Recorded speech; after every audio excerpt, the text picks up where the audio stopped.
अगले आम चुनाव में साल भर भी बाकी नहीं बचा है और राजनीतिक दलों की रणनीतियां नए सिरे से तय होने लगी।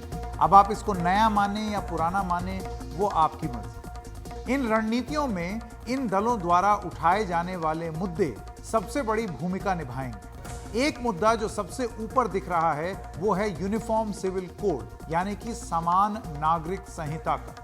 कल ही प्रधानमंत्री नरेंद्र मोदी ने मध्य प्रदेश में भारतीय जनता पार्टी के बूथ कार्यकर्ताओं को संबोधित करते हुए यूनिफॉर्म सिविल कोड की जमकर वकालत की। कहा कि एक देश में अलग अलग धार्मिक समुदायों के लिए अलग अलग कानून नहीं हो सकते। आजकल हम देख रहे हैं कि यूनिफॉर्म सिविल कोड के नाम पर ऐसे लोगों को भड़काने का काम हो रहा है। आप मुझे बताइए, एक घर में परिवार के एक सदस्य के लिए एक कानून हो, परिवार के दूसरे सदस्य के लिए दूसरा कानून हो, तो क्या वो घर चल पाएगा? क्या कभी भी चल पाएगा क्या? फिर ऐसी दोहरी व्यवस्था से देश कैसे चल पाएगा? तो प्रधानमंत्री के इस बयान से यह साफ इशारा मिल जाता है कि 2024 के आम चुनावों से पहले यह मुद्दा मोदी सरकार के एजेंडे में सबसे ऊपर रहेगा, जैसे कि भारतीय जनता पार्टी के हर मैनिफेस्टो में रहता है, हर स्टेटमेंट में रहता है, हर बयान में रहता है। और चुनाव से एकदम पहले इसका जिक्र एक बार फिर से ऊपर उठ गया है। वैसे समाज का एक तबका हर धर्म, हर वर्ग के लिए यूनिफॉर्म सिविल कोड बनाने के पक्ष में है, तो दूसरा एक तबका है जो इसके खिलाफ है। नरेंद्र मोदी सरकार भी जिन प्रमुख वादों के साथ सत्ता में आई, उनमें से एक यूनिफॉर्म सिविल कोड लागू करना था। वो बात अलग है कि 9 साल पूरे हो गए हैं सरकार को और अब चुनाव से ऐन पहले सिंहासन चौबीसी के मैदान में यूसीसी के बारे में बात शुरू हो गई।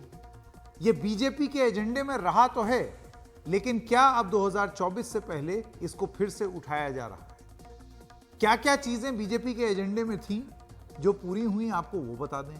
पहला, अनुच्छेद 370, उसके तहत जम्मू कश्मीर को मिले विशेष दर्जे को खत्म करना हुआ।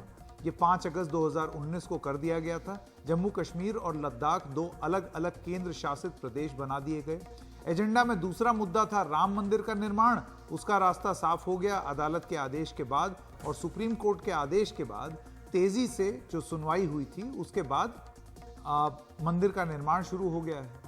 रास्ता साफ हो गया है और संभवतः 1 जनवरी या 1 से 15 जनवरी के बीच प्राण प्रतिष्ठा जिसे कहते हैं, जिसमें रामलला जो हैं वो अभी जहां विराजमान हैं वहां से उनकी प्राण प्रतिष्ठा होगी। वो जो गर्भगृह है वहां पर लाए जाएंगे, वो भी होगा चुनाव से ठीक पहले। अब तीसरा मुद्दा है यूनिफॉर्म सिविल कोड का, जो भारतीय जनता पार्टी और उससे पहले जनसंघ का मुद्दा रहा है।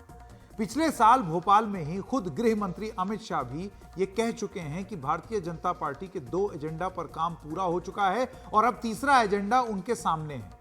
वैसे ये मुद्दा संविधान के लागू होने के बाद से ही चर्चा और विवाद का विषय रहा है। जब संविधान बन रहा था तो देश में अलग अलग समुदायों पर उनके पर्सनल लॉ लागू होते थे। ऐसे में संविधान सभा में इस मुद्दे पर दिलचस्प बहस भी हुई, लेकिन फिर से यह समझते हुए कि सभी समुदायों को एक साथ एक कानून के तहत ढालना संभव नहीं होगा, संविधान के निर्माताओं ने यूनिफॉर्म सिविल कोड को नीति निर्देशक तत्वों के तहत भविष्य के लिए एक लक्ष्य की तरह छोड़ दिया, यानी कि उस समय उस पर फैसला नहीं लिया। संविधान के अनुच्छेद 44 में नीति निर्देशक तत्वों के तहत कहा गया है कि भारत के राज्य क्षेत्र में नागरिकों के लिए एक समान नागरिक संहिता यानी कि यूनिफॉर्म सिविल कोड को सुरक्षित करने का प्रयास करना चाहिए।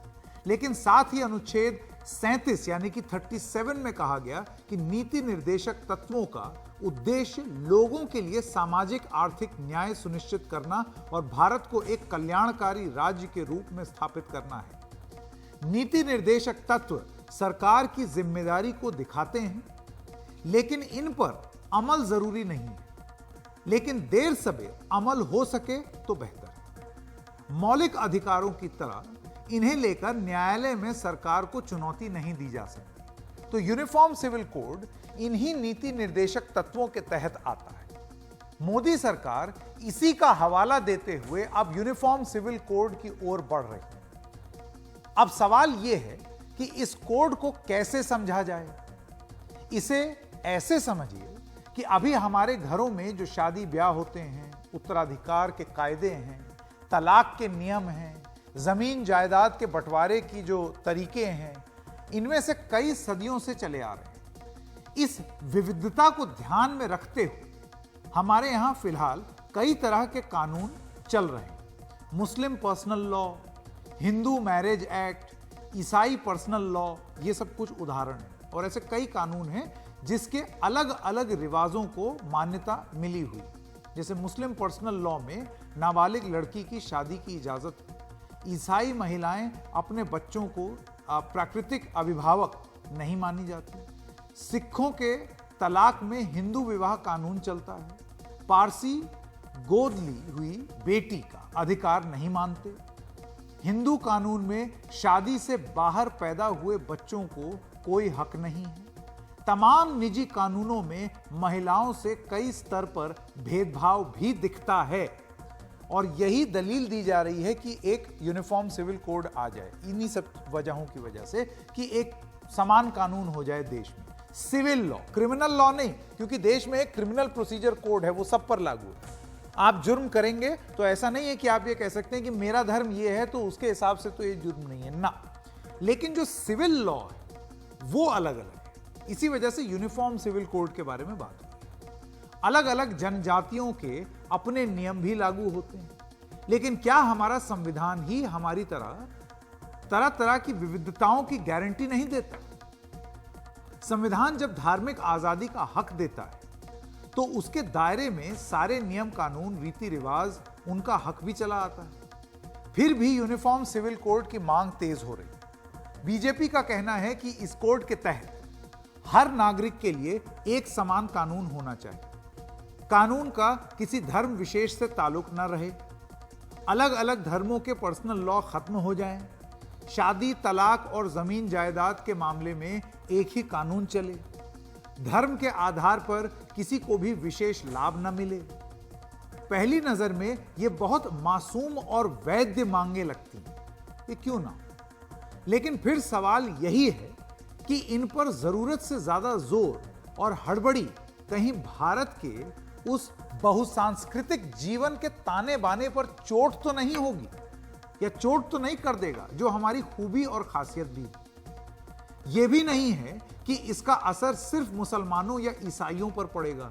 हिंदू समाज के अंदर भी कई रीति रिवाज इसकी चपेट में आएंगे। आदिवासी और दलित समुदायों के भीतर यह यूनिफॉर्म सिविल कोड ज्यादा समस्याएं खड़ी कर सकता है। शायद इसी वजह से साल 2018 में भारतीय विधि आयोग यानी कि लॉ कमीशन ऑफ इंडिया ने कहा कि समान नागरिक संहिता यानी कि यूनिफॉर्म सिविल कोड देश के लिए जरूरी नहीं है। 2018 में जो हमारी लॉ कमीशन है उसने अपनी रिपोर्ट में कहा सांस्कृतिक विविधता से एक हद से आगे समझौता नहीं होना चाहिए। मौजूदा पर्सनल कानूनों में बेशक संशोधन होने चाहिए ताकि उनमें मौजूद भेदभाव खत्म किए जा सके। विधि आयोग ने शादी की न्यूनतम उम्र 18 साल किए जाने का भी सुझाव दिया कि इसको आप सिविल कोड से बाहर रखिए। 18 साल की एक मिनिमम एज होनी चाहिए। विवाह और तलाक के नियम भी एक करने की बात की।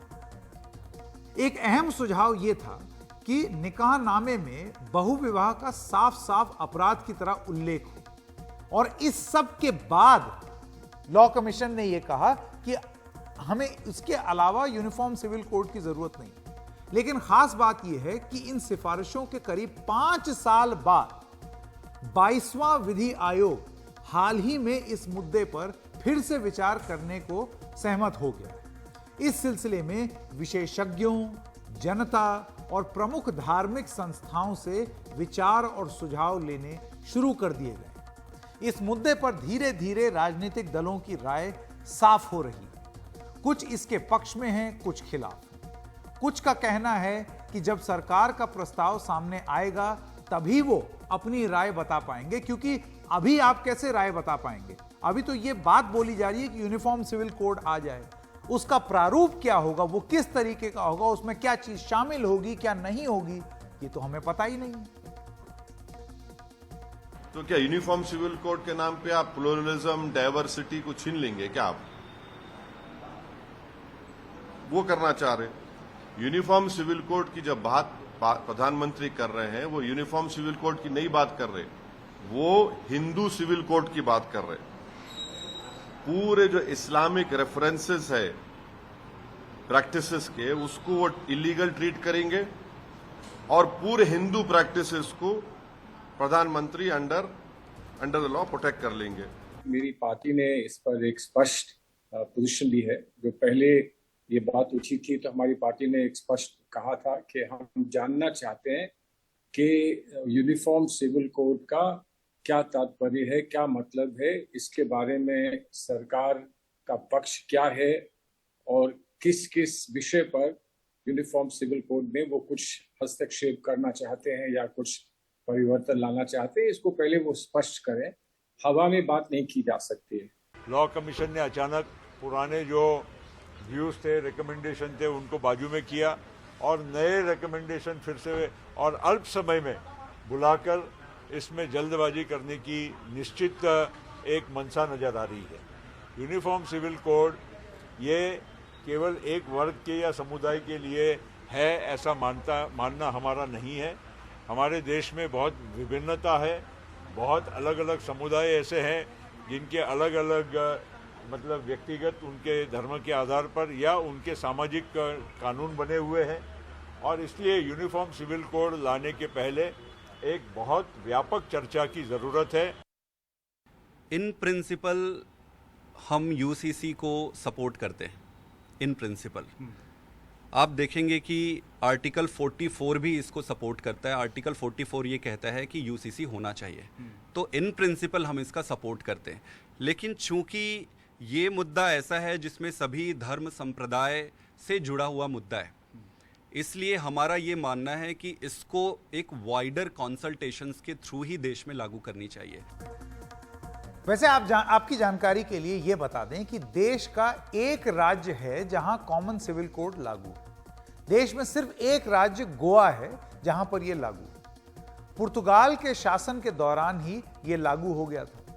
1961 यानी कि 1961 में गोवा सरकार यूनिफॉर्म सिविल कोड के साथ ही बनी, क्योंकि तभी गोवा लिबरेट हुआ और भारत का एक हिस्सा बना। बाकी राज्यों में सबसे पहले उत्तराखंड में बीजेपी ने यूनिफॉर्म सिविल कोड के लिए एक कमेटी बनाई। यह कमेटी यूनिफॉर्म सिविल कोड का ड्राफ्ट बनाने की दिशा में काफी आगे बढ़ चुकी है। इसके बाद गुजरात सरकार भी इस मुद्दे पर कमेटी बना चुकी है।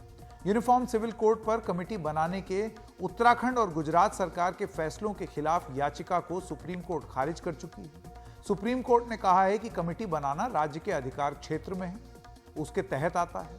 इस मुद्दे पर सुप्रीम कोर्ट ने और उसके सुप्रीम कोर्ट के जाने माने वकील विकास सिंह वो क्या राय रखते हैं, आइए ये जान लें।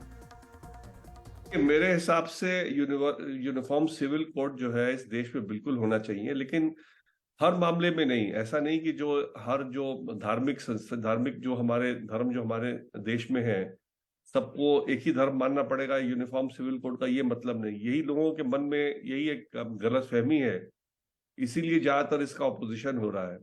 यूनिफॉर्म सिविल कोड का मतलब है कि जैसे कुछ ऐसे कानून हैं जो कि प्रोग्रेसिव माने जाते हैं, जैसे फॉर इंस्टेंस कि 18 साल से कम उम्र की लड़की की शादी ना हो, तो एक ये कोई कानून अगर कोई किसी का पर्सनल लॉ अगर परमिट करता है कि 18 साल से कम उम्र में उसकी शादी बच्ची की हो सकती है, तो उसको ये कहना कि हम जस्टिफाई करेंगे उस शादी को नाबालिग लड़की के लिए की भी, वो कोई तरह से जस्टिफाइड आज के दिन भी कोई भी धर्म उसको सपोर्ट नहीं करेगा। लेकिन यूनिफॉर्म सिविल कोड की जहां बात हम छेड़ते हैं ना, तो सडनली एक फीलिंग आ जाती है एज इफ कि हिंदू कोई हमारा एजेंडा है, सबको हम हिंदू करना चाहते हैं। ऐसा कुछ भी नहीं है। यूनिफॉर्म सिविल कोड का मतलब ये है कि जैसे शादी का एज एक मिनिमम एक हो लड़कियों की खास करके, दूसरा समान अधिकार हो प्रॉपर्टी में।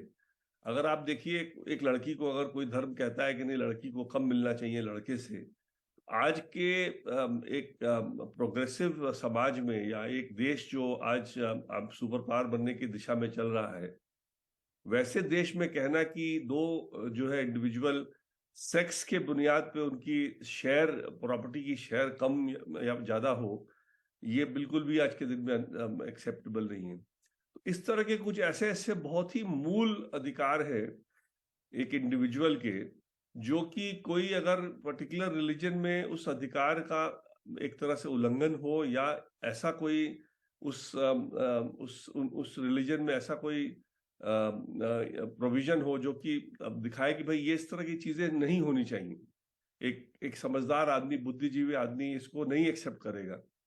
तो उस तरह की चीजों का ही सिर्फ डिस्कशन होना है। और मेरे हिसाब से लॉ कमीशन ने जो पहली रिपोर्ट बनाई थी उससे काम नहीं चलेगा। आज के दिन में जो लॉ कमीशन ने दोबारा रिपोर्ट बनाई है, तो मुस्लिम और भी जितने रिलीजन के लोग हैं, प्रोमिनेंट लोग हैं, जो बुद्धिजीवी हर रिलीजन के लोग हैं, उनको इकट्ठा करके उनसे डिस्कस कीजिए और उन सबसे एक सहमति लेकर के एक रिकमेंडेशन बनाइए जिसमें कि कोई कंट्रोवर्शियल रिकमेंडेशन ना हो। और अब सुनते हैं महिला अधिकारों के लिए लड़ने वाली वकील फ्लेविया एग्नेस, उनका क्या विचार है, उनकी क्या राय है यूनिफॉर्म सिविल कोड पर। सुनिए, वो 2018 में एक प्रीवियस लॉ कमीशन ने एक रिपोर्ट लाया है, रिफॉर्म इन पर्सनल लॉज करके। मुझे लगता है कि उसमें बहुत सारे रिकमेंडेशन है। ऐसा रिकमेंडेशन है कि हर कम्युनिटी, हर लॉ के अंदर डिस्क्रिमिनेशन अगेंस्ट वुमेन क्या है उसको एड्रेस करने के लिए, और मुझे लगता है कि वो सही था और वो फॉलो करना चाहिए, लेकिन गवर्नमेंट ने कुछ भी फॉलो नहीं किया। इसीलिए अभी नया आया है। और मुझे लगता है कि प्राइम मिनिस्टर का जो स्पीच था भोपाल में, उसके अनुसार ये लगता है कि गवर्नमेंट ने तय किया है कि अभी यूसीसी करने का ही है, लेकिन वो यूसीसी का रूप कैसा होएगा, उसका आकार कैसा होएगा, शेप कैसा होएगा, उसमें क्या क्या इंक्लूड है, क्या क्या एक्सक्लूड है, वो कुछ हमको पता नहीं है। तो इसीलिए अपना अपना पर्सनल लॉ में क्या क्या दिक्कत है, क्या डिस्क्रिमिनेशन है, उसको एड्रेस करना अच्छा रहेगा। अभी इंडिया में बहुत सारे इशू है। India is a vast country, वो बहुत प्लूरलिस्टिक है, उसमें अलग अलग रीति रिवाज है, ट्राइबल कम्युनिटीज है, उनका अपना लॉ होता है, अपना रिवाज होता है, कस्टमरी लॉ होता है। तो ये सब हम देखे तो ये लगता है कि ये इतना हेस्ट में, इतना जल्दी में एक यूसीसी तैयार करके लोगों तक लागू करना मुझे नहीं लगता है कि सही, क्योंकि ये लोगों ने स्वीकार करना चाहिए, वो एक्सेप्ट करना चाहिए, तभी वो कुछ फायदा होएगा, नहीं तो वो फायदा नहीं होएगा। पर एक चीज, दो फैक्ट्स हैं, वो आप के सामने रख देता हूं और निष्कर्ष आप निकालने के लिए आजाद हैं। 9 साल तक केंद्र में भारतीय जनता पार्टी की सरकार, तमाम राज्यों में भारतीय जनता पार्टी की सरकार, भारतीय जनता पार्टी की तरफ से एक बहुत बड़ा मैनिफेस्टो में मुद्दा हर चुनाव में रहता है यूनिफॉर्म सिविल कोड, और ये मुद्दा वापस सामने आना, प्रधानमंत्री का इसके बारे में बोलना और इसके ऊपर लॉ कमीशन के एक बार फिर से रिकमेंडेशंस होना, जब मध्य प्रदेश, छत्तीसगढ़ और राजस्थान के चुनावों में महज 5 महीने बाकी हैं और 2024 के चुनावी मुकाबले में 10 महीने बाकी हैं। अब अपना निष्कर्ष आप खुद निकालें।